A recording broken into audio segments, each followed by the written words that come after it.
மருதாணினா யாருக்கு தான் பிடிக்காது? எங்க வீட்ல பார்த்தீங்கன்னா, மருதாணி தோட்டத்தில அழகா செடிங்க பூத்து இருந்தது. ஆனா ஒரு ஜோசியர் பார்த்தீங்கன்னா, மருதாணிய நம்ம வீட்டு தோட்டத்திலேருந்து பறிச்சு நம்மளே நம்மளுக்கு வச்சுக்கிட்டோம்னா, அவ்வளவா செவக்காது. பக்கத்து வீட்லேருந்து எடுத்துட்டு வந்தா தான் செவக்கும்னு சொன்னோனே, நாங்களும் பக்கத்து வீட்ல கிடுகிடுன்னு போயிட்டோம் திருடத்துக்கு.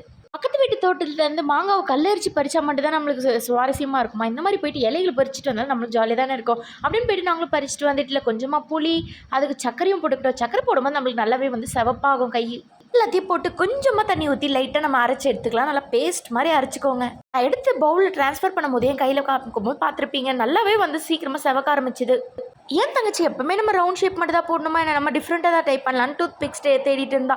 ஆனால் அது அவளுக்கு கிடைக்காதுன்னா வல்லவனுக்கு புல்லும் ஆயுதம்ன்ற மாதிரி பட்ஸில் இருக்க அந்த 2 பஜ்ஜியை தூக்கி போட்டு அதே டூத் பிக் மாதிரி யூஸ் பண்ணிக்கிட்டா. ஏதோ ஒரு ரவுண்டு சக்கரத்தை போட்டு அதில் பார்த்தீங்கன்னா ஹாட்டாக அவளும் போட்டுட்டு இருந்தா. ரொம்ப நேரம் கஷ்டப்பட்டு ட்ரை பண்ணி எங்கள் அம்மாக்காவும் போட்டு விட்டுட்டு இருந்தா. புரியுது உங்கள் மைண்ட் வைஸ் இது நல்லா இருக்கா அப்படின்ட்டு. ஆனால் சின்ன குழந்தை ஏதோ ஒன்று அம்மாவுக்கு போடணும்னு ட்ரை பண்ணுறாள். அதனால இது பார்க்கறதுக்கு அழகாக தான் இருக்குது. நான் பார்த்தீங்கன்னா எப்பயும் போல் தானியை செவுத்துல உருட்டி தடுவுற மாதிரியே தடுவிட்டு இருந்தேன். எனக்கு நம்ம பார்க்கறதுக்கு அப்படி தான் இருந்தது. என் தங்கச்சி பார்த்தீங்கன்னா ஃபைனலில் போட்டு இப்படி தான் அந்த சூப்பராக அவ்வளோ போட்டு முடிச்சிட்டா. உங்களில் யாருக்கெல்லாம் மருதாணி ரொம்ப பிடிக்குன்றதை மறக்காம கமெண்ட்டில் சொல்லுங்கள்.